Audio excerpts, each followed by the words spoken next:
Hello প্রিয় শিক্ষার্থীরা, কেমন আছো তোমরা? আশা করি সকলেই ভালো আছো। তোমাদেরকে আমরা গত ক্লাসে বলেছি যে আজকে আমরা পরবর্তী ক্লাসে গুণের নিয়ম, লসাগুর নিয়ম এবং ভাগের নিয়ম থেকে অঙ্কগুলো দেখাবো। আজকে তোমাদেরকে ক্লাস নাম্বার 9 থেকে ক্লাস নাম্বার 10-এ নিয়ে এসেছি, যেখানে সংখ্যা পদ্ধতির রূপান্তর টপিক থেকে, অর্থাৎ আজকে যে নিয়মটা আমি তোমাদেরকে প্রথমে দেখাবো সেটি হলো গুণের নিয়ম। তো চলো, গুণের নিয়মের অঙ্কগুলো কিভাবে পরীক্ষায় আসলে অঙ্ক আনসার করতে হবে সেটি তোমাদেরকে আমি বুঝিয়ে বলছি। প্রথমে সংখ্যা পদ্ধতির রূপান্তরের অঙ্কে আমাকে প্রথম যে জিনিসটা দেখতে হবে সেটি হলো, যখন প্রশ্নের মধ্যে উল্লেখ থাকবে একটি সংখ্যা দেয়া থাকবে এবং সংখ্যাটিকে বলবে ওই সংখ্যা পদ্ধতিতে, অর্থাৎ ডান পক্ষে যে সংখ্যাটি রয়েছে তাতে রূপান্তর করার জন্য, প্রকাশ করার জন্য, তখন প্রথম যে জিনিসটা তোমাকে দেখতে হবে সেটা হলো তোমার বাম পক্ষে কে রয়েছে এবং ডান পক্ষে কে রয়েছে। যখন তুমি দেখবে বাম পক্ষে 2 এবং ডান পক্ষে 10 ভিত্তিতে অঙ্কটি রয়েছে বা সংখ্যাটি রয়েছে, তখনই কিন্তু তুমি জানো তোমার একটি নিয়ম আমি শিখিয়েছি, যে নিয়মটি গুণের নিয়ম নামে পরিচিত। তো চলো, আজকে গুণের নিয়মের সেই অঙ্কটি তোমাকে আমি দেখাচ্ছি কিভাবে পরীক্ষায় আনসার করতে হবে। খুব সহজে কথাগুলো বোঝার চেষ্টা করবে, আশা করি অঙ্কটি খুব সহজে তুমি সমাধান করতে পারবে। প্রথমে যে সংখ্যাটি দেয়া থাকবে ওই সংখ্যাটিকে আমরা পর্যায়ক্রমিকভাবে তার ভিত্তি দ্বারা গুণ করব। আজকের গুণের নিয়মের বিষয়টা হলো, প্রথমে যে অঙ্কটি দেওয়া থাকবে সেই অঙ্কটিকে প্রথমে লিখবে, তারপর তার ভিত্তি দিয়ে তাকে গুণ করবে।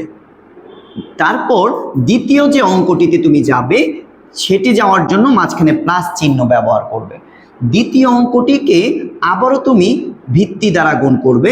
ঠিক এইভাবে তুমি প্রথম অঙ্কটি থেকে শেষ অঙ্ক পর্যন্ত সবগুলো অঙ্ককে পর্যায়ক্রমিকভাবে তার ভিত্তি দ্বারা গুণ করে যাবে। তাহলে দেখো তোমরা আমি কিভাবে কাজটি করছি।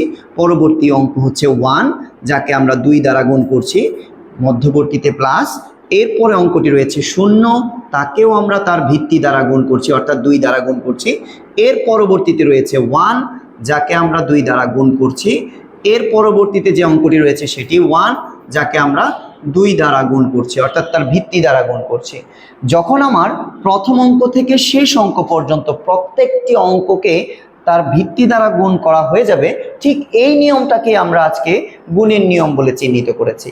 তার মধ্যে যখন আমরা পুরো অঙ্কটিকে সাজাবো, তারপর মাঝখানে দেখতে হবে যে বিন্দুটি তোমার রয়েছে, অর্থাৎ যেটি রয়েছে মাঝখানে চিহ্ন, সেটি হলো রেডিক্স পয়েন্ট। তুমি জানো একটি সংখ্যাকে পূর্ণ অংশে এবং ভগ্নাংশ অংশে বিভক্ত করার জন্য, অর্থাৎ পূর্ণ অংশটাকে এবং ভগ্নাংশ অংশটাকে বিভক্ত করার জন্য যে চিহ্নটা রয়েছে বা যে চিহ্নর ব্যবহার করা হয় তাকে আমরা রেডিক্স পয়েন্ট বলে থাকি। ঠিক রেডিক্স পয়েন্টের দেখার পর তুমি বাম পক্ষে বা বাম পাশে কয়টি অঙ্ক রয়েছে তুমি গুনবে। যেমন এখানে বাম পক্ষে রয়েছে 1টি, 2টি, 3টি এবং 4টি, অর্থাৎ 4টি অঙ্ক রয়েছে। এই 4টি অঙ্ককে তুমি পর্যায়ক্রমিকভাবে যখন গুণ করেছো, ঠিক 4 নাম্বার যে ভিত্তিটা তোমার ছিল, অর্থাৎ প্রথম অঙ্ক, দ্বিতীয় অঙ্ক, তৃতীয় অঙ্ক, চতুর্থ অঙ্ক, এই 4টি অঙ্কের শেষ যে ভিত্তিটা রয়েছে তার উপরে তুমি জিরো পাওয়ার ব্যবহার করবে। ঠিক তার আগের যে ভিত্তি রয়েছে তার উপর তুমি 1 পাওয়ার ব্যবহার করবে এবং তার আগের 2-এর উপরে তুমি 2 পাওয়ার ব্যবহার করবে, তার আগের 2-এর উপরে তুমি 3 পাওয়ার ব্যবহার করবে। ঠিক এইভাবে আরও একটি ভিত্তি যদি থাকে তাহলে অবশ্যই তার উপরে তুমি ভিত্তি 4 ব্যবহার করবে। এইভাবে পর্যায়ক্রমিকভাবে 0 থেকে তুমি বাম পাশের দিকে পাওয়ার ব্যবহার করে করে সামনের দিকে আগাবে। তার পরবর্তীতে রেডিক্স পয়েন্টের পরে যে অংশটি রয়েছে, যেখানে প্রথম যে অঙ্কের সাথে আমরা ভিত্তিটাকে গুণ করেছি, ঠিক তার উপরে আমরা ইনভার্স 1 ব্যবহার করব, অর্থাৎ 0 থেকে ছোট অঙ্কগুলো ব্যবহার করব পাওয়ার হিসাবে। ঠিক ইনভার্স 2 ব্যবহার করব, আরেকটি 2 থাকলে ইনভার্স 4 ব্যবহার করব, আরেকটি 2 থাকলে ইনভার্স 3 এবং ইনভার্স 4, এভাবে পর্যায়ক্রমিকভাবে আমরা ভিত্তিগুলোর পাওয়ার দিয়ে যাব।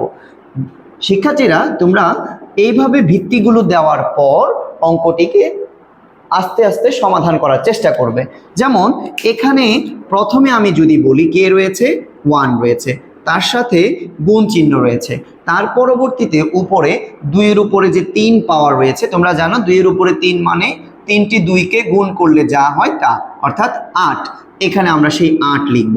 মধ্যবর্তীতে প্লাস ব্যবহার করব এবং পরের অঙ্কটি ব্যবহার করব, চিহ্নটি ব্যবহার করব। 2 এর উপরে 2 থাকলে তোমরা জানো 2 এর উপর 2 থাকা মানে হচ্ছে 4। পরবর্তীতে আমরা পরের অঙ্কে চলে যাব। ঠিক 2 এর উপরে যখন তুমি 1 পাবে 2 একে 2 লিখবে, মধ্যবর্তীতে প্লাস ব্যবহার করবে। তোমরা জানো পৃথিবীতে 0 যখন কারোর সাথে গুণ আকারে থাকে তখন তাকে 0 পরিণত করতে হয়, অর্থাৎ 0 দিয়ে তুমি যাকেই গুণ করবে তুমি সেটা 0-তে পরিণত হয়ে যাবে। পরবর্তীতে তুমি পরের অঙ্কে যাবে, 1 ইন্টু 2 এর উপরে তুমি দেখতে পাচ্ছ এখানে ইনভার্স 1 চিহ্নটি রয়েছে, অর্থাৎ তুমি জানো ইনভার্স চিহ্নটিকে আমরা সাধারণত 1/, বলে ডাকি। ইনভার্স চিহ্নটিকে আমরা কি বলে ডাকি? 1/, বলে ডাকি। এই কথাটি খুবই গুরুত্ব সহকারে মনে রাখবে যে ইনভার্স চিহ্নকে 1/, বলে ডাকা হয়। তাহলে ইনভার্স যদি 1/, হয়ে থাকে তাহলে এই হলো সেই 1/, আর 2 এর উপরে যে 1 পাওয়া রয়েছে সেটি আর নিচে বসে যাবে। পরের অঙ্কে যখন আমরা যাব, ঠিক 1 ইন্টু আমরা আবারও দেখতে পাচ্ছি ইনভার্স 2 রয়েছে, তাহলে ইনভার্স মানে কি শিখেছি আমরা?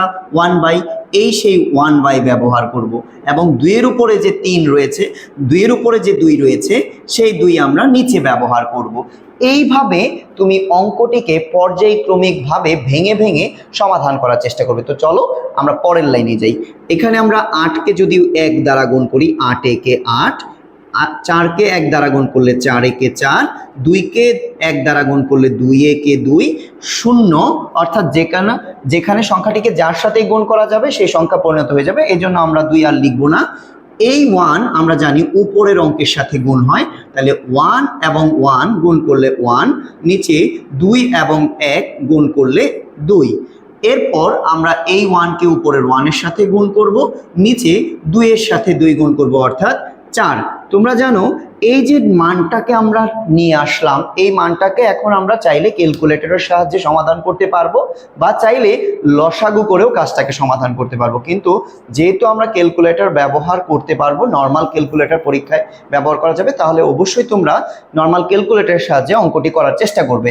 আমরা জানি 4, 2 এবং 8, 4 এবং 2 সংখ্যা 3টিকে যোগ করলে, পূর্ণ 3টি সংখ্যাকে যোগ করলে এখানে 14 পাওয়া যাবে, এবং অঙ্কটিকে 2 দ্বারা ভাগ করলে 0.5 পাওয়া যাবে, এবং অঙ্কটিকে 4 দ্বারা ভাগ করলে 0.25 পাওয়া যাবে। তার পরবর্তীতে তুমি যখন 3টি সংখ্যাকে একত্রে যোগ করে দিবে তোমার পাওয়া যাবে 14.75। যে সংখ্যাটিতে তুমি রূপান্তর করলে সেই সংখ্যাটি ছিল একটি ডেসিমাল সংখ্যা, অর্থাৎ তুমি যে বাইনারি সংখ্যাটি থেকে ডেসিমাল সংখ্যায় পরীক্ষায় প্রশ্নটি পেয়েছো সেটি পর্যায়ক্রমিকভাবে যদি তুমি সমাধান করো তাহলে তোমার আনসার আসবে 14.75, অর্থাৎ এই সংখ্যাটিকে আমরা রূপান্তরে পরিণত করেছি। তাহলে আশা করছি তোমরা গুণের নিয়মের অঙ্কটি ভালোভাবে বুঝেছো। যদি আজকে ভিত্তি 2 না থেকে অন্য কোনো ভিত্তি থাকে তাহলে অবশ্যই সেই ভিত্তি দ্বারা তোমাকে কাজটি সমাধান করতে হবে। আশা করছি শিক্ষার্থীরা তোমরা খুব ভালোভাবে সমাধান বুঝতে পেরেছো, এবং আশা করছি তোমরা এই অঙ্কটি নিজে বুঝে বুঝে সেটি সমাধান করবে এবং নিজে বুঝে বুঝে অঙ্কটি খাতায় তুলে নেবে। তাহলে প্রিয় শিক্ষার্থীরা সকলেই ভালো থাকো। আল্লাহ হাফেজ।